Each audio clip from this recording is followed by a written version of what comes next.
Hello बच्चों, कैसे हैं आप लोग? अच्छे होंगे। क्लास 10 का पहला वीडियो मैंने डाला था, रेगुलर हो गया था, कुछ टेक्निकल इशू आ गई थी, इस वजह से फिर आज से शुरू करते हैं, देखते हैं आगे कैसे कैसे फिर निकलता है। तो चलिए देखते हैं। बेटा हम लोग लास्ट क्लास में मीडियम तक पहुंचे थे। मीडियम मैंने बताया था कि path of travelling of light is called medium. गलत, मैंने ऑप्टिकल मीडियम बताया था।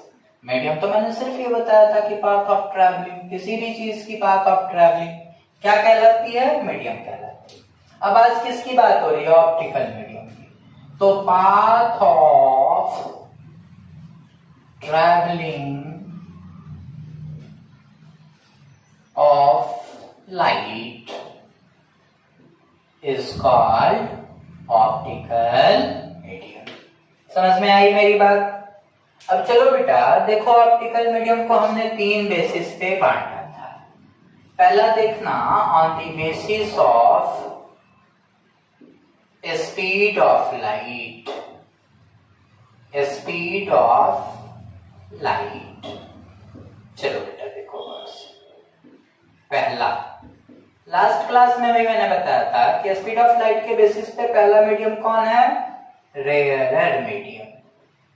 ये रेयरर मीडियम क्या होता है, गौर से देखना मेरे साथ। मान लो आप देवघर मंदिर गए हैं या बाबा विश्वनाथ का दर्शन करने बनारस गए हैं।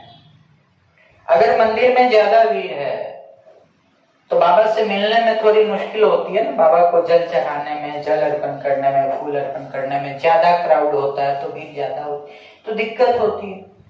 लेकिन सपोज करें कि आप भारत के प्रधानमंत्री हैं और आप अब बाबा विश्वनाथ का दर्शन करने गए हैं, तो निश्चित तौर पे आपके लिए कुछ स्पेशल व्यवस्था होगी, वहां भीड़ कम होगी, आप अकेले जाएंगे, बाबा आपसे मिलेंगे, दर्शन बहुत अच्छे से होगा और आप बाबा से अच्छे से मिल पाइएगा, तो कम समय में ज्यादा अच्छा रिजल्ट मिलेगा। मतलब आप क्या कर पाएंगे? फास्टली, अकेले अकेले जाएंगे तो फास्टली पहुंच पाएंगे। लेकिन अगर भीड़ होगी तो भीड़ में सब लोग जाना होगा, तो सबकी जो रफ्तार होगी उसी रफ्तार से आपको भी जाना होगा।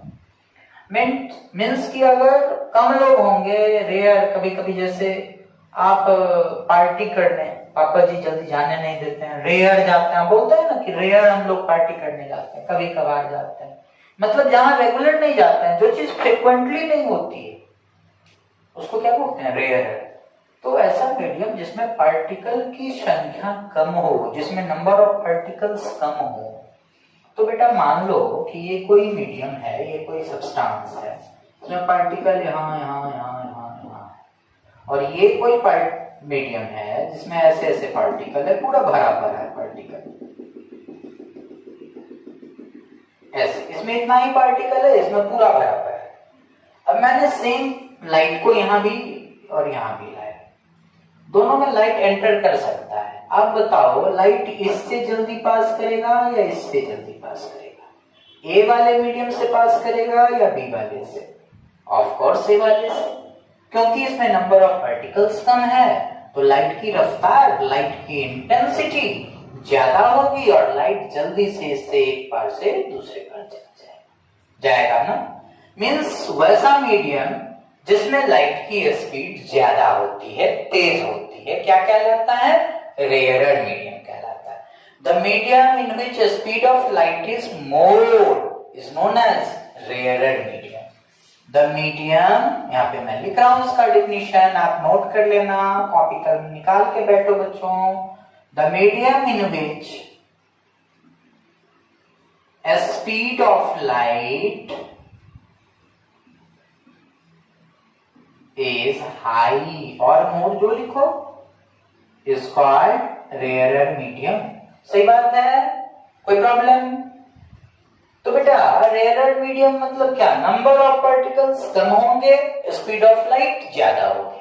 जैसे जैसे किसी भी मीडियम में नंबर ऑफ पार्टिकल्स ज्यादा होता जाएगा, वो मीडियम रेयरर का गुण छोड़ता चला जाएगा। उसकी जो प्रॉपर्टी है रेयर होने की, वो क्या होगी? लॉस होती।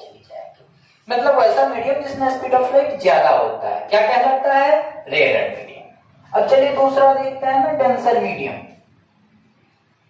अब on the basis of speed of light पहला मीडियम आप समझ गए। चलिए नेक्स्ट, डेंसर मीडियम। फिर मैं इसका एग्जांपल दूंगा दोनों का, इसको मिटा दूं देखो बेटा, अब डेंसर मीडियम किसे कहते हैं, इसे देखो, इसका अपोजिट सेकंड, डेंसर मीडियम, इसका अपोजिट होगा, मतलब इसमें नंबर ऑफ पार्टिकल्स ज्यादा होंगे और स्पीड ऑफ लाइट स्लो होगी। कोई problem? The medium in which speed of light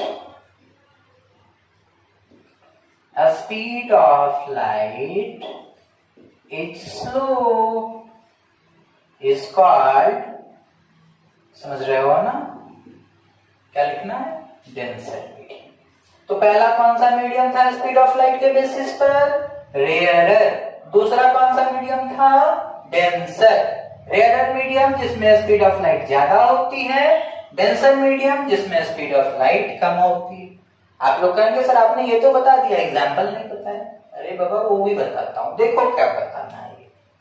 बेटा सोच के देखो ना जरा सा, मान लो एक प्योर वाटर ले लो और एक ऐसा वाटर लो जिसमें कुछ डस्ट पार्टिकल्स हैं। एक ऐसा वाटर लो, प्योर वाटर जिसमें कोई भी डस्ट पार्टिकल नहीं है, और एक ऐसा वाटर जिसमें कुछ डस्ट पार्टिकल्स हैं कम मात्रा में, और एक ऐसा वाटर सॉल्यूशन जिसमें large amount of dust particles हैं। क्या है? Large amount of dust particles हैं। मैंने 3 तरह की चीजें ली हैं यहाँ पे, ध्यान देना। एक प्योर वाटर लिया है, एक वाटर में लो अमाउंट ऑफ डस्ट पार्टिकल्स, और एक वाटर में large amount of dust particles. सोच के देखो, जो प्योर वाटर होगा उससे लाइट फास्टली पास करेगी। अब इससे स्लो सेकंड वाले केस में और सबसे स्लो थर्ड वाले केस में। तो बेटा अगर इस दोनों में, इसको भूल जाओ थोड़ी देर के लिए, इस दोनों में कंपैरिजन करना हो तो बेटा ये ज्यादा तेज जाएगा लाइट, इसमें स्लो जाएगा। इट मींस कि this is rarer and this is denser. In comparison to this, इसके कंपैरिजन में ये होगा कि ये क्या होगा, रेयरर होगा, ये क्या होगा, डेंसर होगा। बट अगर इस दोनों में कंपेयर किया जाए तो this is rarer and this is denser, because इसमें क्या होगा, लाइट की स्पीड ज्यादा होगी। किसके कंपैरिजन में, इसके कंपैरिजन में, इसलिए ये क्या हो जाएगा, रेयरर हो जाएगा, और ये क्या हो जाएगा, डेंसर। तो बेटा 3 तरह का सॉल्यूशन आपको मैंने दिखाया, pure water, water with low amount of dust particle and water with large amount of dust particles. तो बेटा कहने का मतलब था कि यहाँ ये रेयरर था, ये डेंसर था, लेकिन जैसे ही हमने कंपैरिजन इसका इससे करा तो ये क्या हो गया, रेयरर, और ये क्या हो गया, डेंसर। समझ में आई मेरी बात? मतलब मैं इस 3 एग्जाम्पल से आपको ये समझाना चाह रहा था कि रेयरर और डेंसर का कोई पर्टिकुलर एग्जाम्पल नहीं होता, इट डिपेंड्स अपॉन कंपैरिजन, आप कहां से कंपैरिजन करते हो। ठीक है बेटा? तो रेयरर एंड डेंसर, किसी खास मीडियम को ये कह देना कि this is rarer, this is denser, this is not correct, it is correct. आप ये तरीका अपनाओ कि उसका कंपैरिजन देखो कि कहां से हो रहा है। मान लो सपोज करो कि हम मिल्क को ट्रांसपेरेंट मान लेते हैं, मिल्क से लाइट पास थोड़ी देखती है, होता नहीं, लेकिन अगर मान लें तो सपोज करो एक छोटा सा बच्चा है तुम्हारे घर में, वो सिर्फ एक मतलब ओनली मिल्क पीता है, इसमें शुगर भी नहीं मिलाया है, सिर्फ मिल्क पीता है। एक बच्चा है तुम्हारे घर में, वो मिल्क के साथ हॉर्लिक्स ले रहा है, तो मिल्क और हॉर्लिक्स। और एक बच्चा, मैं बार बार बोल रहा हूं, मैं मिल्क को ट्रांसपेरेंट मान रहा हूं, हॉर्लिक्स लेता है। और एक बच्चा क्या किया, वो ज्यादा फैटी होना चाह रहा है, तो वो क्या किया, मिल्क लिया, हॉर्लिक्स लिया, उसमें कम्प्लान मिलाया, बॉर्नवीटा मिलाया, केसर उसर सब मिला दी। क्या होगा भाई, ये मिल्क वाला रेयरर, इसके कंपैरिजन में ये बेचा डेंसर। लेकिन इसको इस हाथी से मिलवा दें, ये बेचा milk Horlicks, milk plus Horlicks plus Complan plus केसर प्लस बॉर्नवीटा, जितना प्रोडक्ट है सब पी रहा है, तो बेटा ये क्या हो जाएगा, ये रेयरर और ये डेंसर। मींस बेटा ये सारी चीजें किस पे डिपेंड करती हैं, कंपैरिजन पे। किस पे, कंपैरिजन पे। समझ में आया? तो on the basis of speed of light there are two types of medium, rarer and denser. The medium in which speed of light is high is known as rarer medium. The medium in which speed of light is slow, low, this is known as denser medium. Clear है? आगे बढ़े। On the basis of speed of light दो तरह के medium होते हैं। Clear हो गया? मिटा दें इसको, वीडियो पॉज करके इसे लिख लेना, ये सब मत लिखना। चलो अब देखो आगे, आज कुछ बात तुम लोग को सिखा दे, फिर कल क्लास में। On the basis of speed of light कितने तरह के, कितने मीडियम थे? ए में बताना जरा सा। रेयरर मीडियम, कौन मीडियम? रेयरर। बी में डेंसर। क्लियर है ना? चलो आगे बढ़ो। अब आपको बताएं हम, रेयरर और डेंसर समझ गए। अब चलो आगे बढ़ते हैं। On the basis of speed of light clear है। अब दूसरा बेसिस है on the basis of amount of light passing. Amount of light passing through the medium, through the medium. बेटा on the basis of amount of light passing क्या होगा? ए में देखो मेरी शर्त। बेटा पहला ट्रांसपेरेंट, ये तो बचपन से पढ़ते आ रहे हैं क्लास 8 में भी, इसकी डिफिनीशन मैं नोट नहीं कराऊंगा, आप लोग खुद लिख लेना। पहला ट्रांसपेरेंट मीडियम, ये क्या होता है? जिससे पूरा लाइट पास करेगा। मैंने लिखा on the basis of amount of light passing, मतलब किसी मीडियम से कितना लाइट पास करता है, इसके बेसिस पे मीडियम का डिफरेंस बता रहा है। तो बेटा कौन सी? ट्रांसपेरेंट, मतलब वैसा मीडियम जो अपने से पूरा का पूरा लाइट पास होने, मतलब जितना आया, जितना उसके सरफेस पे इंसिडेंट हुआ, उस सब लाइट को पास होने दिया, that is known as transparent medium. Means क्या जवाब है इसका? 100% लाइट को अपने से पास होने देता है, ऐसे मीडियम को ट्रांसपेरेंट मीडियम बोलते हैं। क्लियर है? चलिए बी में देखो, ट्रांसपेरेंट मीडियम के बाद कौन सी medium? Translucent. Translucent medium, example फिर समझाएंगे हम इसका। ट्रांसलूसेंट का मतलब कुछ amount, some amount of light को जाने दे और कुछ को लौटा के भाई नहीं लेंगे, जाओ घर जाओ। मींस वैसा मीडियम जो पार्शियल अमाउंट ऑफ लाइट को अपने से पास होने देता है और कुछ को नहीं होने देता है, दैट इज नोन एज कौन मीडियम? बोलो ना, ट्रांसलूसेंट। कौन सा? ट्रांसलूसेंट, मतलब पार्शियल पासिंग। इससे क्या होता है? कुछ लाइट पास होता है, कुछ लाइट पास नहीं होता है। चलो बेटा तीसरा कौन सा? OPEC medium. ओपेक कहने का मतलब वैसा मीडियम जो अपने से लाइट पास होने ही नहीं देता, आ जाता है, नहीं जाने देंगे। OPEC medium. ओपेक मीडियम कहने का मतलब जैसे देखते होगे ना हम लोग के समाज में, अगर लड़का अपने मन से शादी कर लिया तो गार्जियन नहीं आने देंगे घर में, ओपेक हो जाते हैं, नहीं गुनाह। मतलब ओपेक मीडियम कहने का क्या मतलब?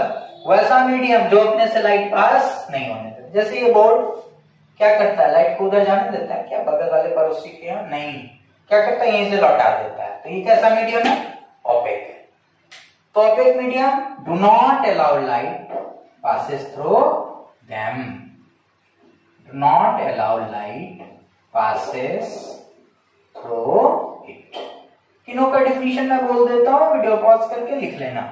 ट्रांसपेरेंट मीडियम किसे कहते हैं? The medium which allows light rays passes through it is known as transparent medium. Clear? इसकी एग्जांपल बताऊं आपको? बेटा सोच के देखो ना, कोई ग्लास का टुकड़ा, व्हाइट ग्लास, पूरा का पूरा लाइट पास होने देगा, जाने देगा कि नहीं? तो ये सब क्या होगा? ट्रांसपेरेंट मीडियम होगा। कौन मीडियम? ट्रांसपेरेंट। क्लियर है? अब सेकंड बेटा ट्रांसलूसेंट। 5 एग्जांपल घर पे लिखना अपने मन से। ट्रांसलूसेंट, खाते वक्त कभी कभी पढ़ते रहते हो, भुजिया गिरा देते हो पेपर पे, उस पेपर कैसा हो जाता है, ऑयली पेपर हो जाता है। कभी कभी बटर चोरी करके खाते रहते हो, बटर पेपर पे गिर गया तो उसका नाम हो गया बटर पेपर। क्या नाम हो गया उसका, बटर पेपर। ऑयली पेपर हो, बटर पेपर हो, दोनों पेपर ले लो, क्या होता है, कुछ लाइट को पास देखना उस पेपर से, कुछ लाइट पास होगा, कुछ नहीं होगा। आजकल तो क्रस्ट काफी फेमस है, पता होगा सबको क्रस्ट का मतलब क्या होता है, छोड़ो हमको तो पता नहीं है, लेकिन तुम लोग को होगा, मुझे पता है। तो क्रस्ट ग्लास कहने का क्या मतलब, वैसा ग्लास जो हल्का घिसा घिसा हो, घिसा सा कांच, वैसा ग्लास भी कुछ लाइट को जाने देता है, कुछ को नहीं जाने देता है। ये कौन सा हो गया, ट्रांसलूसेंट। लास्ट है कौन चीज, ओपेक। ओपेक का मतलब वैसा मीडियम जो अपने से लाइट पास होने ही नहीं देता है। That medium is known as opaque medium.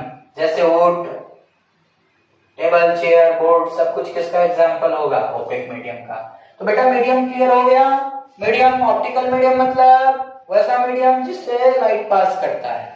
दो बेसिस पे, on the basis of amount of light passing, या तो ट्रांसपेरेंट, ट्रांसलूसेंट, ओपेक, और on the basis of speed of light, rarer और डेंसर। समझ में आ गई बात, यहां तक में कोई दिक्कत, मिटा दूं इसे।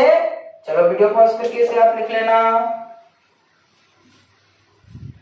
चलो आगे बढ़ते हैं फटाफट। आप लोग का फर्स्ट फॉर्मेटिव शायद स्कूल ऑनलाइन ले, इसलिए जल्दी जल्दी सिलेबस कंप्लीट करते हैं फिजिक्स का हम लोग। चलिए आगे बढ़ते हैं। हो गया बेटा, कोई प्रॉब्लम? अब चलो बेटा सोर्स ऑफ लाइट के बारे में हम बात करते हैं, कुछ समझाते हैं आपको। Source of light, source of light मतलब वो चीज जो लाइट प्रोवाइड करता है, उसे क्या कहते हैं बेटा, सोर्स ऑफ लाइट। आपके बुक में आएगा एक पॉइंट, पॉइंट सोर्स। ये पॉइंट सोर्स का मतलब क्या होता है, पॉइंट किसे कहते हैं? मैथ्स की बुक में देता है ना, a fine dot represents A point. एक छोटा सा डॉट किसे रिप्रेजेंट करता है, पॉइंट को रिप्रेजेंट करता है। तो बेटा पॉइंट सोर्स, कौन source, point source, point source of light. बहुत ही छोटा सोर्स, लेजर बीम, आपने देखा होगा ना लेजर लाइट आप बदमाशियां करते हैं। छोटा सोर्स, वैसे बहुत छोटा सोर्स जो लाइट देता है, that is known as point source of light. Clear? तो बेटा लाइट निकलता है किसी भी सोर्स से तो डिफरेंट टाइप्स से उससे इमिट होता है। इसके बेसिस पर आज हम लोग रे के बारे में पढ़ेंगे, और रे क्या, कैसे कैसे रे होते हैं, रे के कितने टाइप्स होते हैं, इसको आज हम लोग पढ़ेंगे। कोई प्रॉब्लम? तो चलिए टॉपिक बना दीजिएगा रेज ऑफ लाइट। क्या टॉपिक बनाइएगा, रेज ऑफ लाइट। देखिए इस तरह से ये एरो हेडेड, ये कहलाता है रे ऑफ लाइट। मैंने आपको बताया था मीडियम में भी होमोजीनियस और हेट्रोजीनियस। अगर थ्रू आउट कंपोजिशन एक जैसा है किसी मीडियम का ऊपर से नीचे तक, तो that is known as homogeneous medium. और अगर किसी भी मीडियम का कंपोजिशन थ्रू आउट एक जैसा नहीं है, तो that is known as heterogeneous medium. तो बेटा अगर मीडियम होमोजीनियस है, मेरी बात को गौर से समझिएगा, अगर मीडियम कैसा है, होमोजीनियस, अगर मीडियम होमोजीनियस है तो लाइट कैसे पास करेगा, तो होमोजीनियस मीडियम में, मेरे साथ समझो, होमोजीनियस अगर मीडियम होगा तो लाइट स्ट्रेट लाइन में पास करेगा। किस लाइन में पास करेगा, स्ट्रेट लाइन में। तो स्टार देके बाबू लिखना कि in homogeneous medium light travels in a straight line। कौन लाइन में पास करता है, स्ट्रेट लाइन में। मैंने यहां ऐसे कर दिया होमोजीनियस मीडियम की। अब ये स्ट्रेट लाइन में मान लो ऐसे पास कर रहा है, एरो हेडेड, तो इधर वाले हिस्से को बोलते हैं टेल और इधर वाले हिस्से को बोलते हैं हेड। आप लोग किसी न किसी स्कूल में जाते होंगे, डीएवी में जाते होंगे, सेंट जेवियर्स में जाते होंगे, अदर बड़े बड़े स्कूल में आप लोग जाते होंगे, तो आप देखते होंगे कि आपके स्कूल के पास एक ऐसे लिखा रहता है कि गो स्लो। क्यों? क्योंकि इधर स्कूल है, लिखा रहता है ना कि आपका ध्यान किधर है, पुचका वाला इधर है, तो तो बेटा फुचका वाला नहीं, लॉकडाउन में तो गोलगप्पे नहीं खा रहे होंगे ना आप लोग। अभी देखिए ये इधर वाले को क्या बोलते हैं, टेल, और इधर वाले को क्या बोलते हैं, हेड। ये हेड किधर होगा, मतलब लाइट का प्रोपेगेशन किधर हो रहा है, उस तरफ हो रहा है, किधर की तरफ, आगे की तरफ। इतना समझ में आया आप लोग को। तो in straight line light, in homogeneous medium light travels in straight line. इसे सिचुएशन को बोलते हैं बेटा रे। क्या बोलते हैं बेटा, रे। अब मान लीजिए बेटा यहां पर एक वर्ड आएगा बीम ऑफ लाइट। क्या वर्ड आएगा, बीम ऑफ लाइट। बीम का मतलब होता है बेटा बहुत सारा, एक साथ। जब बहुत सारे लाइट रेज एक साथ प्रोपैगेट करें, एक साथ जाएं, तो इसे क्या कहेंगे हम बेटा, बीम ऑफ लाइट कहेंगे। क्या कहेंगे, बीम ऑफ लाइट। जैसे आप कोई बल्ब जलाते हैं, एलईडी जलाते हैं, या फिर आप कोई टॉर्च जलाते हैं, तो क्या होता है, उससे बहुत सारा रे एक बार में निकलता है। तो सिंगल रे नहीं निकलता है, क्या निकलता है, बहुत सारा। उस सिचुएशन में उसको क्या बोलोगे बेटा, बीम ऑफ लाइट बोलोगे। क्या बोलोगे, बीम ऑफ लाइट। मतलब बीम ऑफ लाइट को आप क्या बोल सकते हो, bundle of light rays are called beam of light. Bundle of light rays are called beam of light. बहुत सारे लाइट रे जब एक साथ जाते हैं तो इसे हम क्या करते हैं, बीम ऑफ लाइट करते हैं। समझ में आई मेरी बात। अब बेटा यहाँ पे बुक्स में एकदम बेसिक बेसिक, मैंने आपको पहले दिन भी कहा था, फिजिक्स में मैं आपको ओलंपियाड हो, एनटीएससी हो, या कोई भी आपका स्टेट लेवल एग्जामिनेशन हो फिजिक्स का, उसमें आपको ये मैं उतना पढ़ाऊंगा आपको कि हर चीज कवर होगा, बस बोर्ड से लेके हायर लेवल तक। बस आप एक एक वीडियो को फॉलो करें। और कोई भी बेसिक बुक आप बना लो, जो भी बुक आपके स्कूल में चलता हो। वैसे मैं प्रेफर करता हूँ एच.सी. वर्मा और पियर्सन। आप बनाओ पियर्सन और एच.सी. वर्मा क्लास 10 की खरीद लो, 9th में है पियर्सन में लाइट, 10 भी खरीद लो, बना सकते हो। एच.सी. वर्मा खरीद लो। और बेसिक बुक एक एनसीईआरटी तो बनानी ही बनानी है। और अगर इच्छा हो तो एस चांद बना जाओ, जो बोर्ड लेवल की बुक है, ये भी बना जाओ। ठीक है, तो ये सारी बुक्स आप बना सकते हो। वैसे प्रॉब्लम आप किसी भी बुक से कमेंट बॉक्स में पूछ सकते हो, न्यूमेरिकल्स के लिए, थ्योरीज के लिए। तो वैसे मैं भी वर्कशीट भेजूंगा आपको, आप उसे बना। तो बीम ऑफ लाइट समझ में आया। Bundle of light rays are called beam of light. अब बेटा यहाँ पे एक टॉपिक आता है पैरेलल बीम ऑफ लाइट। क्या टॉपिक आता है, पैरेलल बीम ऑफ लाइट। बेटा बीम ऑफ लाइट तो आप समझते थे ना। अब मैंने यहाँ क्या लिखा, parallel beam of light.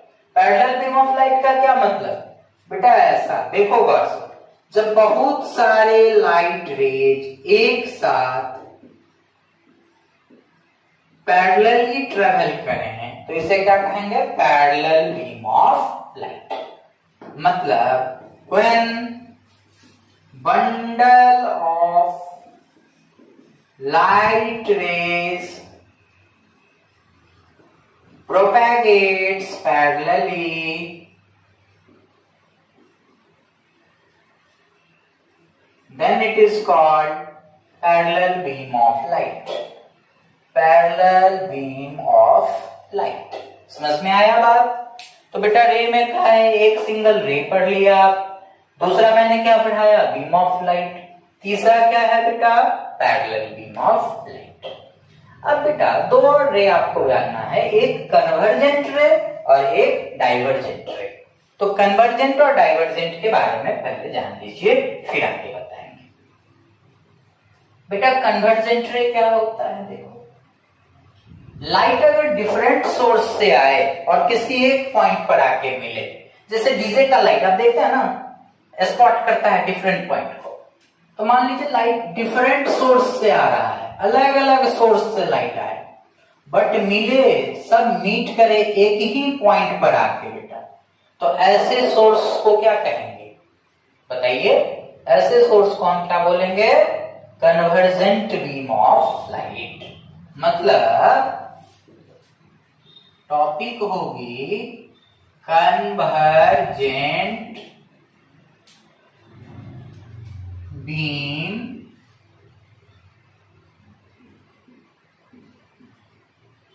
of light. If light emits मतलब उत्पन्न होना, क्रिएट होना, emits from different source but meet at a single point, then it is called convergent beam of light. ऐसे लाइट का यूज कौन करता हो? ऑपरेशन में किसी खास पार्ट को देखने के लिए नहीं, उसी पार्ट पे कंसंट्रेट करने के लिए डॉक्टर्स कैसे लाइट का यूज करते होंगे? कन्वर्जेंट बीम ऑफ लाइट का यूज करते होंगे। आगे जब मिरर पढ़ाएंगे आपको इसी में रिफ्लेक्शन ऑफ लाइट में, तब हम और कन्वर्जेंट के बारे में आपको बताएंगे। कोई प्रॉब्लम समझ में आया कि अगर लाइट डिफरेंट सोर्स से स्टार्ट हो लेकिन मिले किसी एक पॉइंट पे, then it is known as बेटा convergent beam of light. Dentist आपके दांत में किसी एक पॉइंट को देखने के लिए किसका यूज करेंगे? कन्वर्जेंट बीम ऑफ लाइट का यूज करेंगे। अब आगे बढ़ते हैं बेटा कन्वर्जेंट से आगे। Next divergent. अब डाइवर्जेंट किसे कहते हैं? देखो बेटा,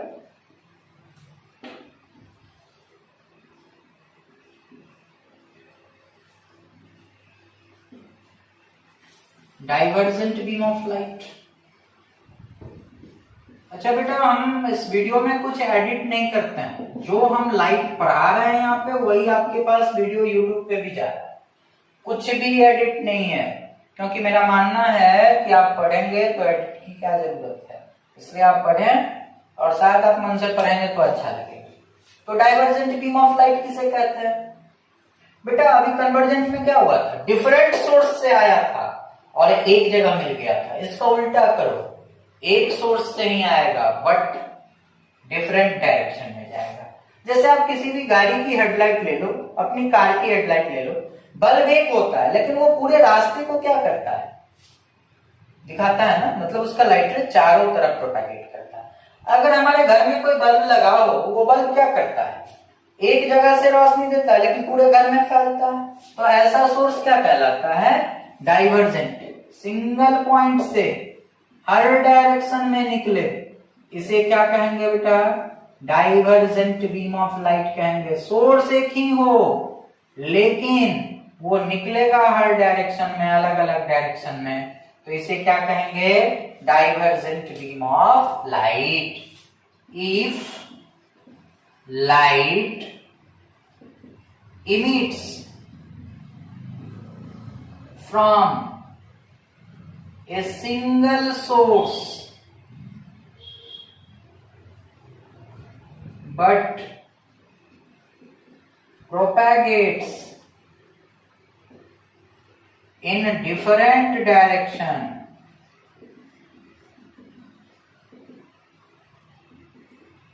then it is called divergent beam of light.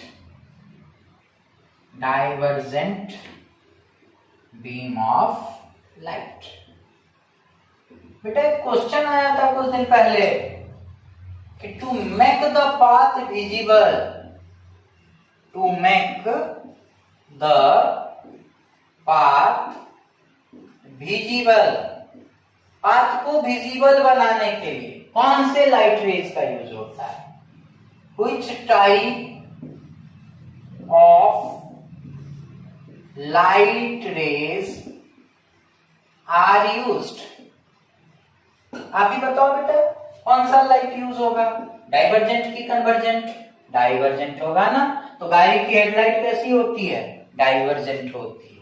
समझ में आ गया डाइवर्जेंट का? कोई प्रॉब्लम? आगे बढ़े सबसे।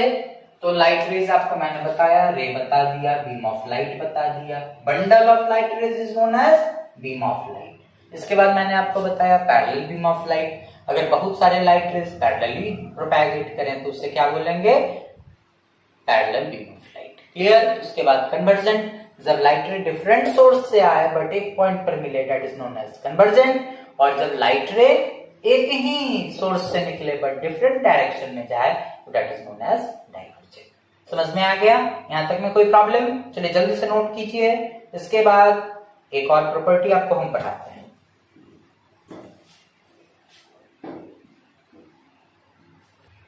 ठीक है बच्चों, तो अब आगे इसको करते हैं बेटा। चलिए देखिए, एक प्रॉपर्टी है लाइट की, रेक्टिलिनियर प्रोपेगेशन ऑफ लाइट। इसको जरा गौर से समझिए, फिर आज की वीडियो को यहीं एंड करेंगे, फिर कल पढ़ाएंगे आप लोग को। ध्यान से देखिएगा, ये बड़ा इंपॉर्टेंट है, बोर्ड्स एग्जाम्स में कितनी बार आया है। इसको थोड़ा कॉम्पिटिटिव व्यू भी है इसका, वो भी आपको सिखा दे। रेक्टिलिनियर प्रोपेगेशन, प्रोपेगेशन मतलब चलना, ऑफ लाइट।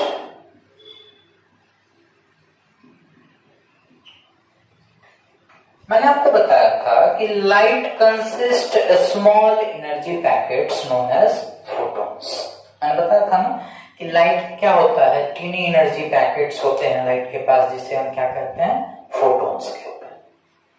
तो बेटा यहाँ 2-3 बात हम आपको सिखा रहे हैं, ध्यान से देखना। लाइट consist a small या बेटा tiny energy packets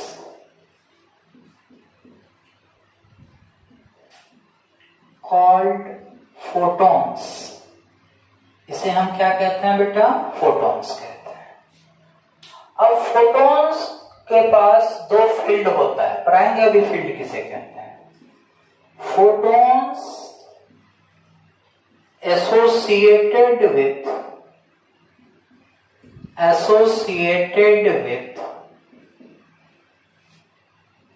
electric field as well as magnetic field. Photons associated with electric field as well as magnetic field, which is perpendicular to the direction of propagation of light.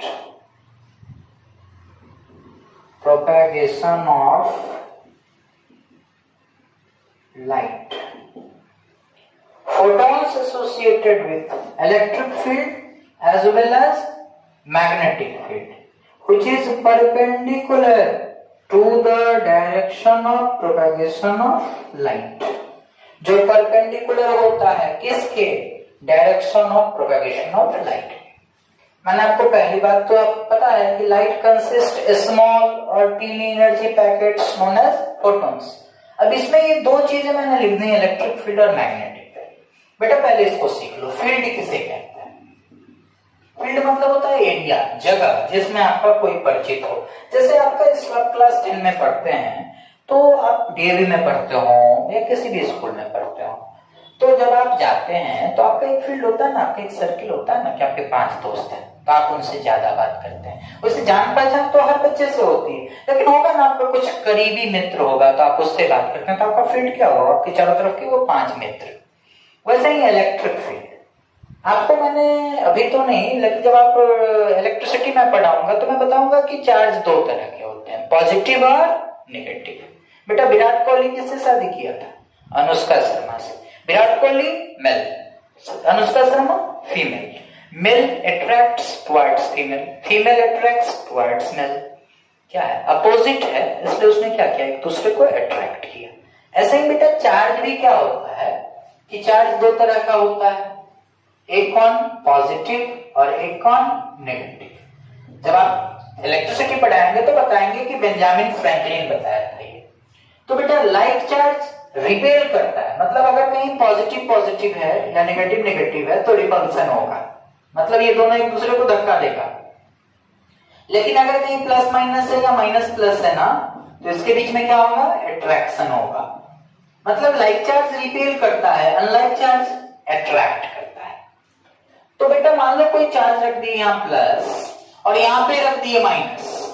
अगर ये plus इस minus को अपनी तरफ attract कर ले रहा है इतनी दूरी से भी, इसका मतलब हुआ कि इसका इन्फ्लुएंस यहां तक काम कर रहा है।